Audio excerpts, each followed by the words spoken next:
Ora viva, boa tarde, sejam todos bem-vindos, caros internautas, e estamos aqui na segunda apresentação da série Verdades Absolutas. E hoje, pela graça e misericórdia de nosso Senhor Jesus, estaremos apresentando a segunda parte desta série. E na série passada, nós falamos sobre verdade absoluta sobre Deus. Lá, na verdade, a gente aprendemos sobre Deus. Acredito que aqueles que me acompanharam na primeira entrevista tiveram a oportunidade de conhecer sobre Deus, este grande, poderoso Senhor a quem nós temos servido. E hoje vamos falar sobre hum, verdade absoluta sobre a pessoa de Jesus Cristo. E, na verdade, existe muito que se diz sobre quem é Jesus Cristo. Mas o que nós queremos aqui apresentar, não mostrar para caro internauta como nós sendo detentores de verdade, mas conhecemos claramente que Deus fala por intermédio da sua palavra. E esta palavra de Deus hoje estará sendo aberta para nós podermos partilhar as verdades de maneira clara, conforme elas são apresentadas em Jesus Cristo, na palavra do Senhor. Bem, hoje vou começar a introduzir este assunto, não é? Tenho aqui no meu telefone um esboço onde a gente vamos começar a falar sobre quem é Jesus Cristo e como a palavra de Deus apresenta. Bem, vamos deixar que a palavra de Deus nos ensine sobre quem é Jesus Cristo, porque falando deste tema tem sido até certo momento, mas falando um pouquinho sobre Jesus Cristo, não é? Tem algumas particularidades que têm trazido muita controvérsia dentro do cristianismo. Uns não acreditam sendo ele como Deus, outros duvidam claramente da sua divindade, outros acreditam que ele é simplesmente um profeta, mas a nossa preocupação é, será que essas todas as declarações encontram um claro assim diz o Senhor? Então se encontra, na verdade, nós vamos acreditar. Caso não concorde com a exposição escriturística, então devemos saber que isso não vem de Deus. Então, o primeiro texto que nós vamos ler está escrito no livro de João, capítulo 5, no seu versículo 31 e 37. A palavra de Deus, acompanha aí na tela, diz assim: se eu der testemunho de mim mesmo, o meu testemunho não é verdadeiro. Versículo 37. E o Pai que me enviou, ele mesmo tem dado testemunho de mim. Vós nunca ouvistes a sua voz, nem vistes a sua forma. Então, a palavra de Deus aqui começou a dizer que Deus é que tem dado o testemunho de Jesus Cristo. Quem é Jesus? Então, ele não diz eu sou simplesmente, mas o seu testemunho é baseado no testemunho que Deus, o Pai, que nós estudamos na semana passada sobre quem é Jesus Cristo. E nós vamos entrar na palavra de Deus e encontrar as próprias palavras do Deus Pai, como é que ele vê a pessoa de Jesus Cristo. Quem é Jesus Cristo? O Pai. Responda-nos. Vamos entrar na Bíblia para que ela nos responda. Abramos Hebreus, capítulo 1, versículo 5. Olha, diz assim: pois a qual dos anjos disse jamais: tu és meu filho, hoje te gerei? E outra vez: eu lhe serei pai, e ele me será o filho. Então, aqui nós estamos a ler Deus falando que ele nunca falou a um dos anjos: tu és meu filho. A palavra filho no grego, como no conceito hebraico, é semelhante em todos os aspectos. Então, Deus nunca declarou que os anjos são seus filhos, lhe concedendo esta posição de dignidade à semelhança da posição que ele outorga ao seu filho. E o que vai continuar a dizer então sobre Jesus Cristo se ele nunca falou aos anjos? Então a Jesus Cristo, ele vai dizer o quê? Vamos continuar a ler. Versículo 8 até o versículo 10, a palavra do Senhor vai dizer assim. Acompanhe ali. Mas do Filho diz, é Deus falando. O teu trono, ó Deus, subsiste pelos séculos dos séculos. Cetro de equidade é o cetro do reino, do teu reino. Amaste a justiça e odiaste a iniquidade. Por isso, Deus, o teu Deus, te ungiu com óleo de alegria, mais do que a teus companheiros. E tu, Senhor, no princípio fundaste a terra e os céus são obras de tuas mãos. Ai, queridos irmãos, texto como esse não se discute. Texto como esse nós não temos mais argumentos. O próprio Deus Pai se ver que diz o teu Deus, ó Deus. Então o próprio Deus, o Pai que nós falamos na semana passada, ao falar para Jesus Cristo, ele não fala como se fosse um menino, como se fosse uma criança que nasceu em Belém, como se fosse uma criatura, mas dirige-se a ele expressando a verdadeira dignidade a qual que pertence a Jesus Cristo. Não está a dizer isto como se fosse uma bajulação. Não. Mas é uma verdade tão clara. Por isso que usa muitos eruditos por eles não terem a clara compreensão da palavra de Deus, distorcem esses textos e às vezes não ousam olhar nem por ele, passando por alto porque não querem obedecer à verdade conforme Deus está a declarar em sua palavra. Então, queridos, pelas palavras de Deus, pela palavra do próprio Pai, ele diz que Jesus Cristo é Deus. No alto sentido da palavra, no máximo sentido da palavra, Jesus Cristo é Deus. Não é Deus menor, não é Deus pequeno, não é Deus cuja vida é derivada do Pai, mas é Deus na verdadeira essência, porque Ele é próprio Deus existente por si mesmo. Deus é que declarou que Ele é Deus. Quem é Deus? Olhemos no primeiro episódio. Aquelas todas as características aplicam-se infalivelmente a Jesus Cristo também. Vamos continuar a ler, na verdade, o que a palavra de Deus vai nos dizer sobre Jesus Cristo. No livro de Mateus, capítulo 1, no seu versículo 23, diz assim: E eis que a Virgem conceberá e dará à luz um filho, o qual será chamado Emanuel. Traduzido é Deus conosco. Jesus é Deus. Não estou a inventar. Está escrito. Jesus Cristo é Deus. Então, estamos a ver o testemunho do Espírito Santo, porque diz a palavra do Senhor de que ela foi inspirada por Espírito Santo através dos profetas. Então, Mateus também falou que Jesus Cristo é Deus. O Espírito Santo, nesta palavra, também está a falar que Jesus Cristo é Deus. Vamos continuar, então, a ver. E já ouvimos testemunhos que disseram claramente de que Jesus Cristo é Deus. Agora vamos ouvir da boca do próprio Jesus. O que ele diz aquilo que ele próprio é?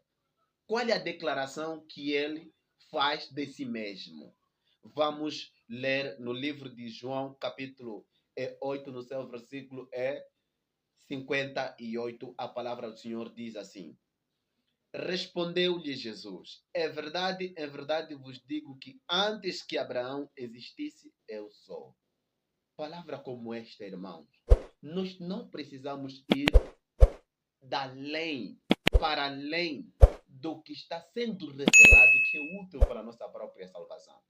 É para que o caro internauta perceba que o Jesus Cristo a quem tu adora, a quem tu dobra o joelho, não é um Deus de brincadeira. É aquele Deus que apareceu a Moisés, que quando os teus companheiros, os teus patrícios, perguntarem quem é que te mandou, diz que é aquele que é chamado o Eu Sou, Jeová. É esse Deus que estava a fazer essa solene declaração aos judeus de que vocês têm que saber que não estão a lidar com uma criatura, com um profeta qualquer. Estão a lidar com eu sou, Deus, Criador do céu e da terra. Ah, meus irmãos, eu fico feliz com isso. Vamos continuar a ler o Espírito de Profecia no livro Verdade sobre os Anjos. Vamos ver o que a Ellen White nos diz sobre ser aquele que é Deus, comentando o texto que nós lemos. Diz a palavra do Senhor: ao falar de sua pré-existência, Cristo conduz a mente a eras infinitas do passado. Continua. Ele nos assegura que jamais houve um tempo em que não estivesse em íntima comunhão com o Deus eterno. Nunca houve tempo. O que significa isso? Se nunca houve tempo, significa que desde o momento que talvez Deus existisse, Jesus Cristo também já existia. Então, Jesus Cristo, se fosse criado, então significa que existiu algum momento que ele não tinha a existência.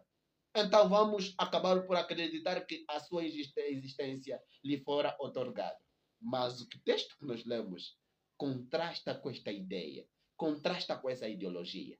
Diz claramente que o Deus a quem nós servimos, ele existe desde a eternidade.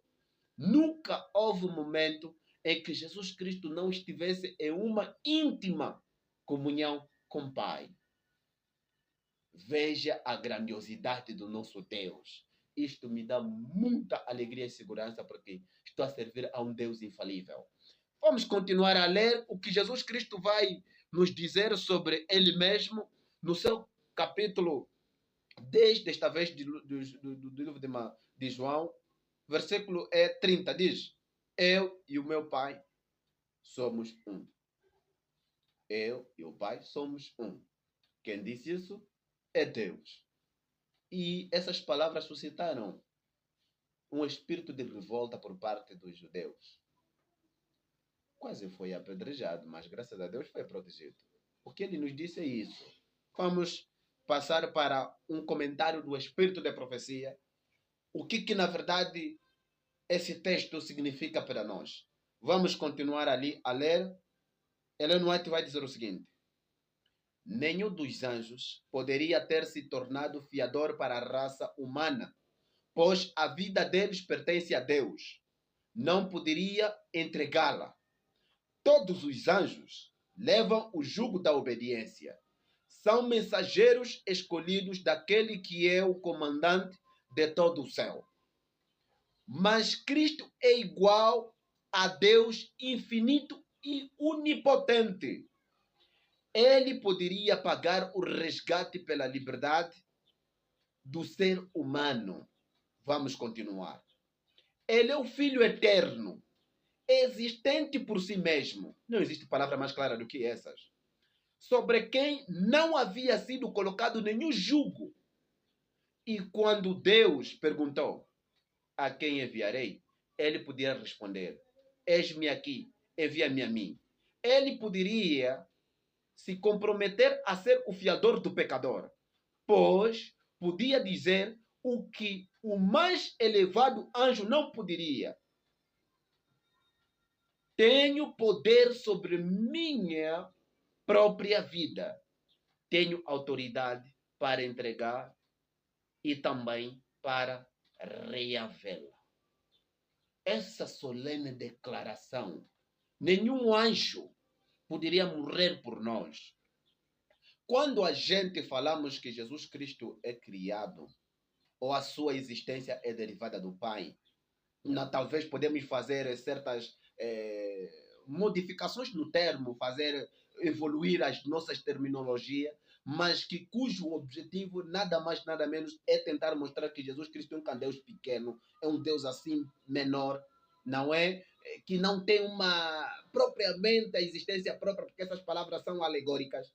Realmente estamos a dizer de que Deus é injusto e ele faz acepção de pessoa, porque quando nós lemos o livro História da Redenção, nos mostra claramente que após a queda do homem, os anjos prontificaram-se para poder se doar para o resgate da humanidade.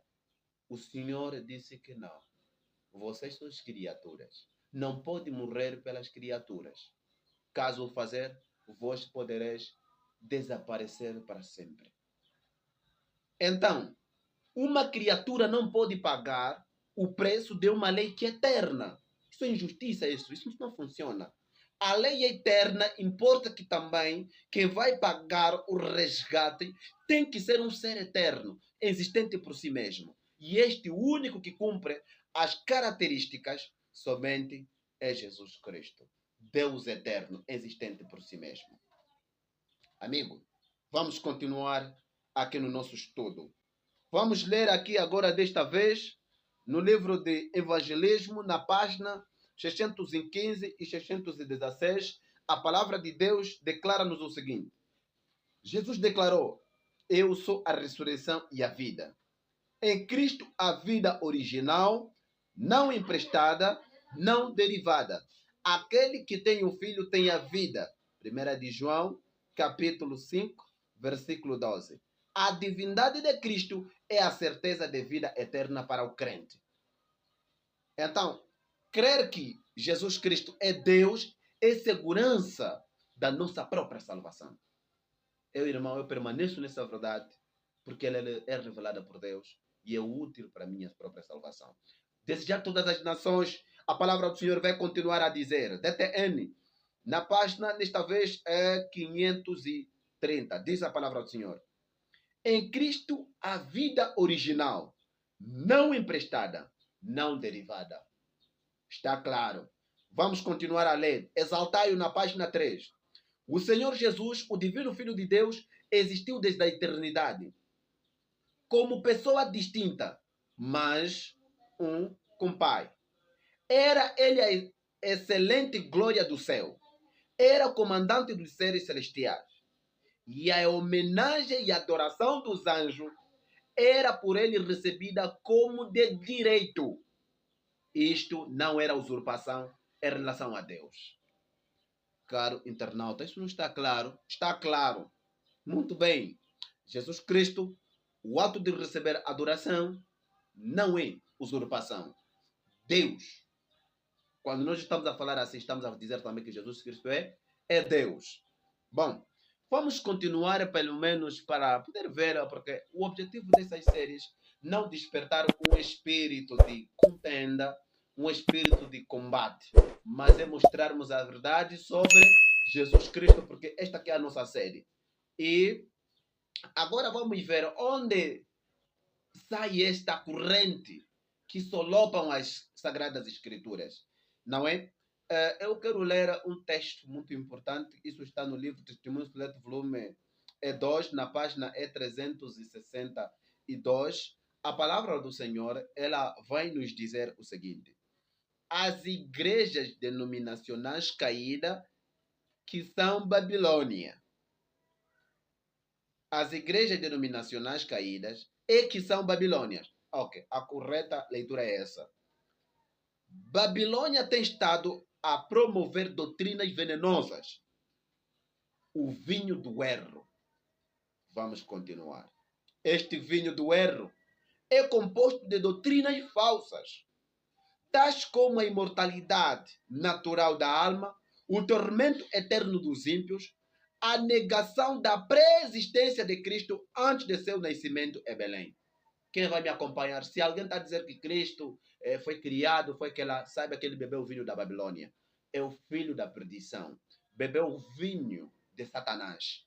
Ok? Que não precisas, às vezes, entrar em diálogo com ele. Simplesmente agir como Cristo agiu. Arreda-te de mim, Satanás. Sai-te de mim, Satanás. Porque essas ideologias são do diabo, são dos demônios. É o texto que nós lemos. É o vinho da Babilônia, estão embriagados, ok? Então, o que Deus a quem nós servimos é esse que nos diz: a defesa e a exaltação do primeiro dia da semana acima do santo e santificado dia de Deus. Então, são conjunturas de erros que, infelizmente, esta igreja propaga. Meu querido irmão, agora vamos passar para um tópico que é muito importante. O tópico que nós vamos passar, que é muito importante, é o seguinte, tá? que é a nota tônica do nosso estudo é, na verdade, qual é a essência de Jesus Cristo?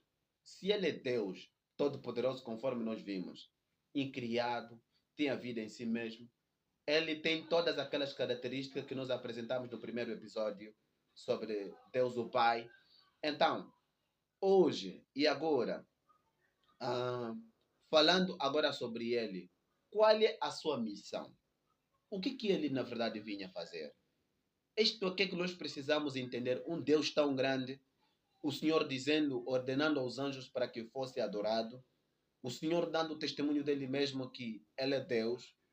O que ele vinha fazer? E quem é Deus? Qual é a sua missão? Será que esta missão tem sido vivida? Isso é que nós vamos ver então nesta abordagem. Agora, vamos ler o primeiro texto que está no livro de Gênesis capítulo 3, versículo 5. Bem, a palavra de Deus aqui vai nos mostrar claramente sobre o argumento de Satanás. Antes que eu leia esse texto, primeiramente vou ressaltar aqui um contexto, porque é importante frisar este ponto. Em Gênesis 1, 26, a palavra do Senhor diz que façamos o homem à nossa imagem conforme a nossa semelhança. Então, o homem foi criado à imagem e semelhança de Deus. Todo ele perfeito, carregava consigo as partículas, as características do próprio Deus. Porque o texto nos mostra categoricamente isso. Porém, Deus colocara restrições que poderiam, não é, testar a lealdade do Pai que uma vez fora criado por ele. Onde nós encontramos isso aqui em Gênesis capítulo 2, no seu versículo 15 até o versículo 17, que diz que o Senhor colocou o homem no jardim para cultivar e o guardar. E disse que de todas as árvores você vai comer livremente, mas exceto a árvore do conhecimento do bem e do mal. Lá tinha a lei de Deus, não é? Colocando uma certa restrição. Agora, Satanás, usando a serpente, vindo, ele trouxe um argumento que contradiz a palavra que, noutra hora, Deus dissera de si mesmo, que era o teste de lealdade. Agora vamos ver qual era o argumento de Satanás ao vir para poder convencê-los no sentido de eles comerem aquilo que Deus proibira. Leamos ali, diz o seguinte, no livro de Gênesis 3:5, diz: porque Deus sabe que no dia em que comerdes deste fruto, vossos olhos se abrirão e sereis como Deus, conhecedor o bem e o mal. Noutras palavras, Lúcifer, ele estava a dizer que Deus é mentiroso. Deus é falso. Esta restrição é uma restrição intencional.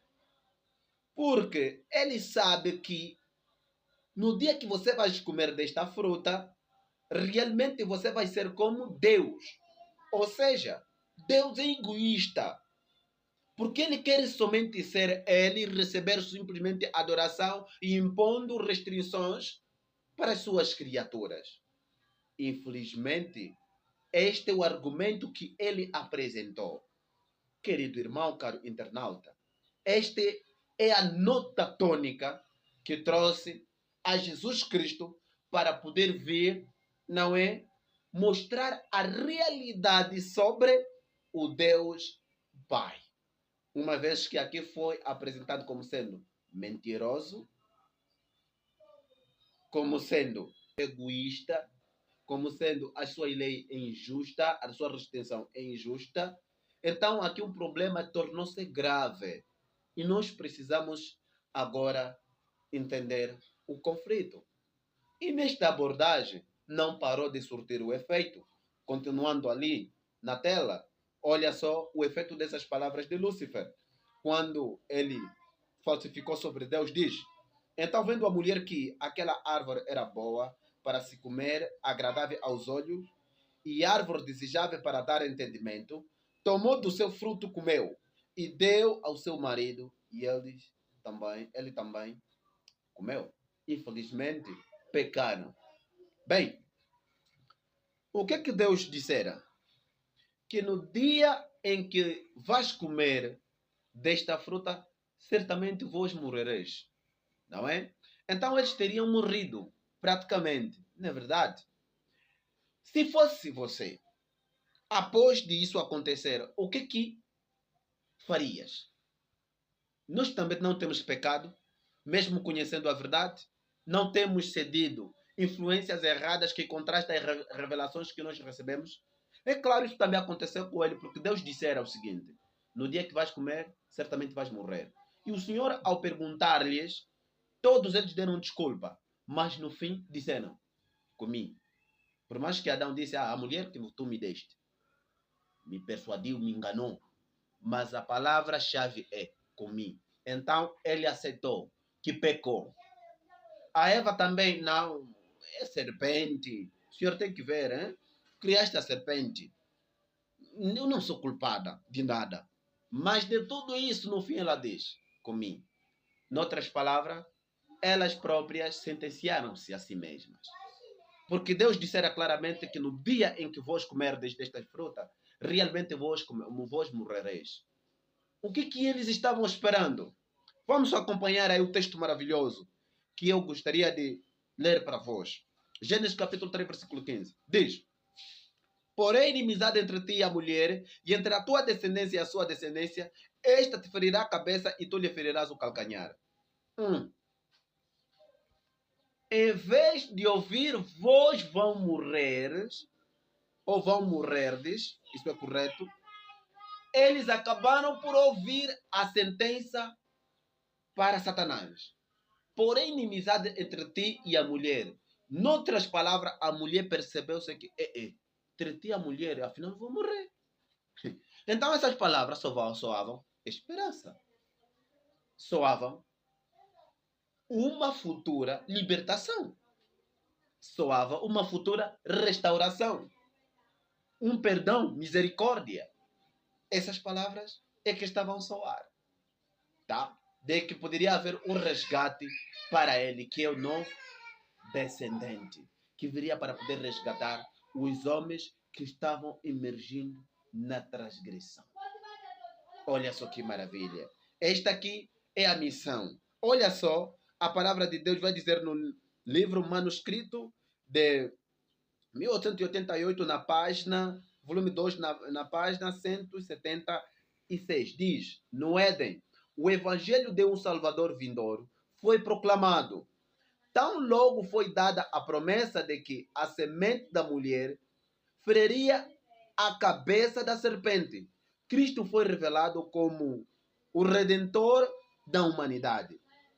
Mediante ele, somente poderia se cumprir o propósito de Deus de impedir que o paganismo e a idolatria se tornasse universal.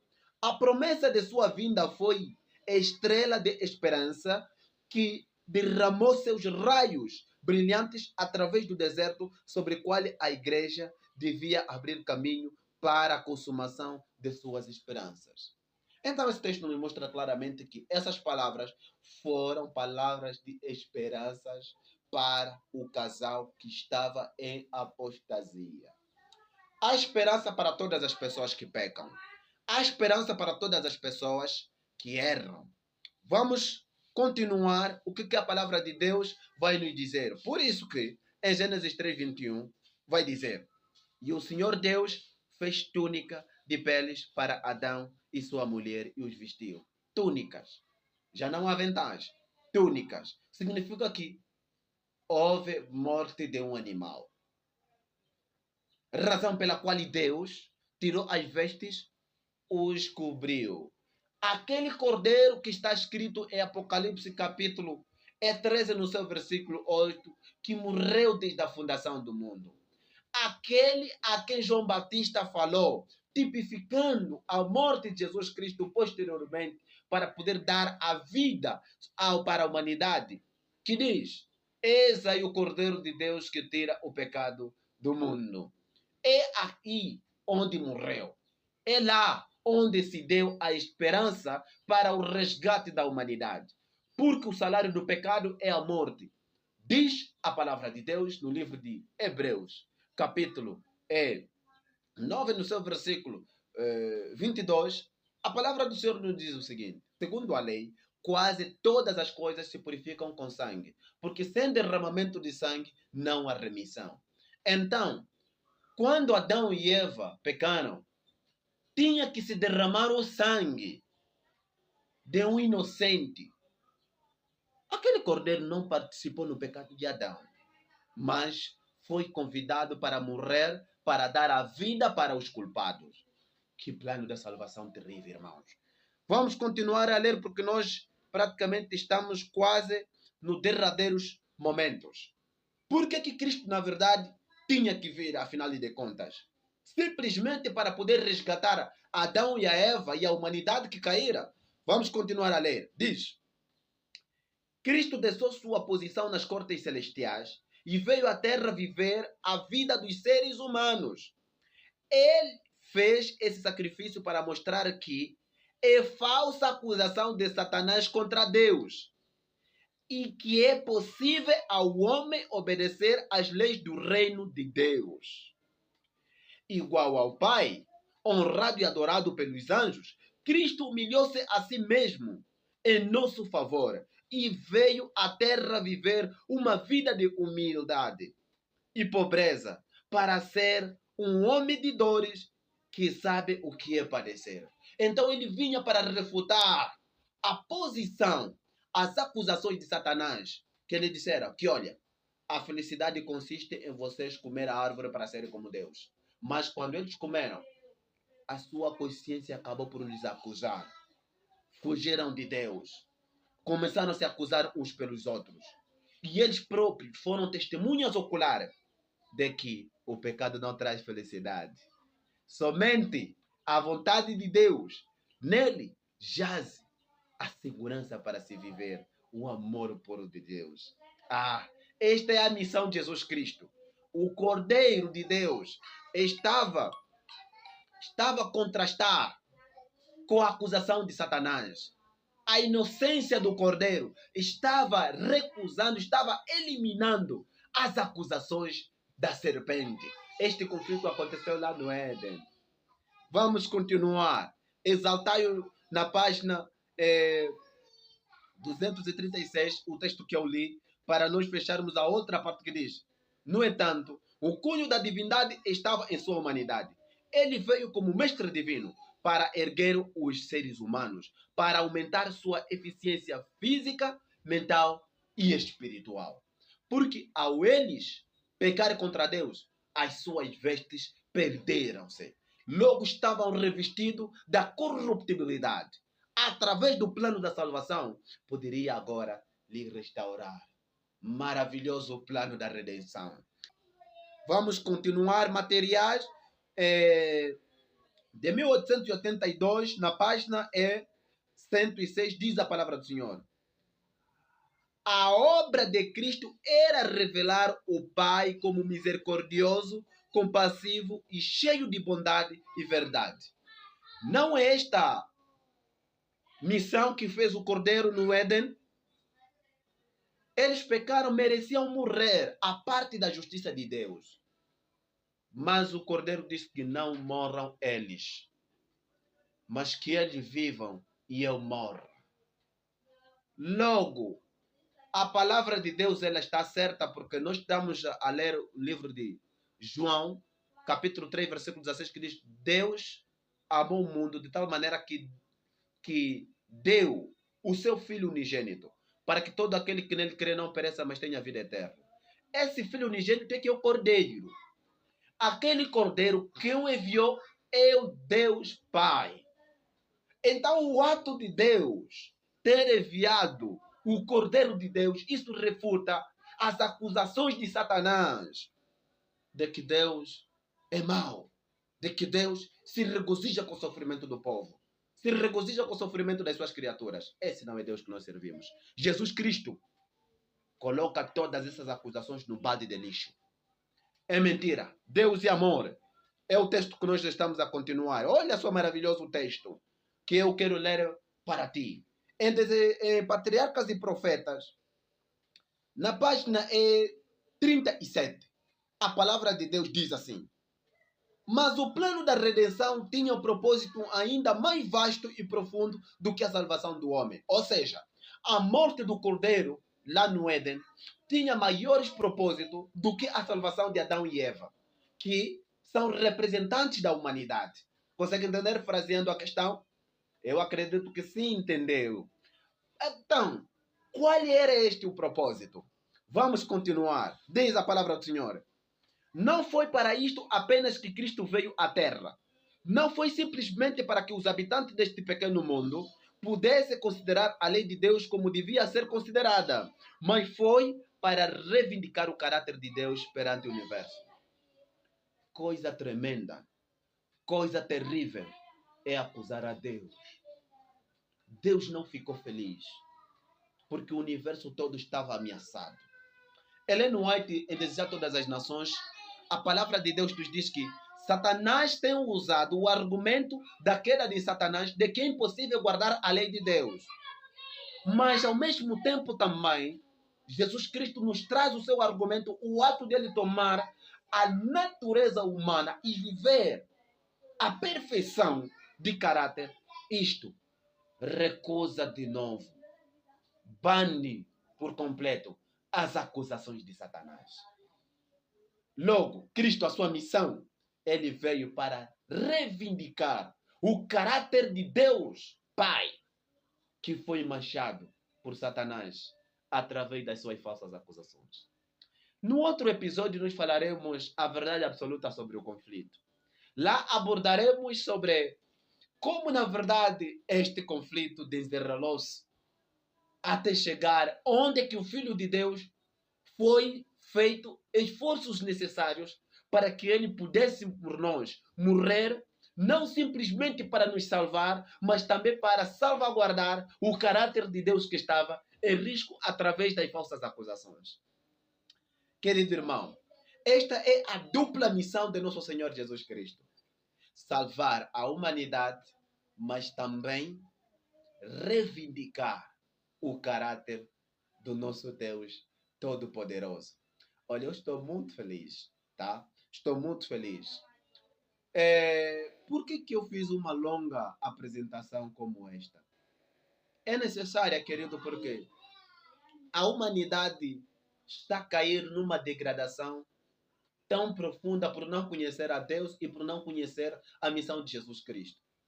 Muitas pessoas pensam que o que lhe traz sofrimento é não ter casa, não ter carro, não ter boa esposa, não ter bons filhos, não ter isso, não ter aquilo. Mas se esquecem que o que lhe falta é Jesus Cristo. Porque sem Cristo você está morto. Eu estou morto, nós estamos mortos. O que trouxe consequências dramáticas para este mundo, o que trouxe pano escuro para este mundo, não é a pobreza, não é a falta de dinheiro, é a falta de Jesus. É a falta da obediência à lei de Deus. Isso é que está a trazer muito sofrimento, muitas tristezas. Querido irmão, eu não sei, na verdade, qual é a tua vida, qual é o teu comportamento, quais são as tuas lutas, o que tu passas. Mas o que eu sei, pela revelação da palavra do Senhor, de que eu e você temos uma guerra em comum, que é lutar contra nosso próprio pecado. Isto é que tem trazido muita infelicidade. Não é o carro que traz a felicidade, é mentira. Porque muitos que têm carro, eles às vezes não têm prazer. Muitos que têm emoções acabam por matar-se, suicidar-se. Infelizmente. Muitos que têm os bens deste mundo, muitos que são agraciados com os privilégios que talvez na nossa esfera somos negados. Realmente nós estamos a ver que são vítimas de incidentes tristes que a história pinta sobre essas pessoas. Mas o maior sofrimento, a maior libertação que nós precisamos reclamar para Deus é a gente sermos libertos do pecado. Talvez você é um alcoólatra, talvez você tenha um problema de masturbação, talvez você luta com o problema do egoísmo, Talvez você luta com problema de egocentrismo, talvez você luta com problema de vaidade, qualquer tipo de tentação que seja, e que tem nublado a tua vida. Mas eu quero trazer dois textos poderosos. Na verdade, são poderosos porque têm sido motivação para mim. Todos nós somos pecadores. Precisamos sermos motivados para nos arcarmos com as responsabilidades que o Senhor nos tomou. Esse texto maravilhoso eu quero lê-lo solenemente. E acompanha ali em Desejado de Todas as Nações. Diz assim a palavra de Deus. Em Desejado de Todas as Nações, na página 174, diz assim: todo homem é livre para escolher que poder o regerá. Você está livre. Ninguém caiu tão fundo ninguém tão vil que não possa encontrar libertação em Cristo Jesus. Mano, que alegria! Olha outro texto maravilhoso. Isso está no livro Mais, Desejado Todas as Nações, na página 180. A palavra do Senhor diz: quando pedimos bênçãos terrestres, a resposta à nossa oração talvez seja retardada. Ou Deus nos dê outra coisa, que não aquilo que pedimos. Então você pode pedir carro, Deus talvez vai demorar. Emprego, Deus talvez pode demorar. Há uma bênção temporal que nos faz bem, Deus talvez pode demorar. Mas não é assim. Assim o quê? Vamos continuar. Não é assim, porém, quando pedimos livramento do pecado. Quer dizer que quando você pede que Deus nos livre da masturbação, Deus é rápido. Na hora. Todo o recurso não é poupado no céu para poder nos resgatar. Diz assim: é sua vontade limpar-nos dele, do pecado, tornar-nos seus filhos e habilitar-nos a viver uma vida santa. Caro amigo, meu pai, minha mãe, minha irmã, meu irmão, meus irmãos, esse todo o texto, o objetivo principal é nos mostrar claramente, categoricamente, que Jesus, a sua missão, vinha para fazer a obra do Pai. E a obra do Pai, o caráter do Pai, acha ser revelado em Jesus Cristo. Esse é o Deus que nós servimos. Ele quer nos tirar do pecado. E nós precisamos aceitar esta oferta maravilhosa, esta oferta gratuita que o Senhor quer dar a cada um de nós. Eu espero que esse estudo tenha lhe ajudado. Caso esse estudo tenha te ajudado, curta, partilhe, clique sininho e partilhe este vídeo para que muitas pessoas possam conhecer. Também apoie esta obra, o Ministério EMA, que está a ter esta responsabilidade de partilhar essas mensagens para muitas pessoas. Então, que seja mais um, você que acompanhou, para poder apoiar esta obra e nós todos, juntos e em conjunto, para terminarmos a obra do Senhor. O último, que eu sempre tenho terminado com ele, é o seguinte, que diz, 1 Coríntios, capítulo 16, versículo 22. Quem não ama o Senhor Jesus Cristo seja anátema. Maranata.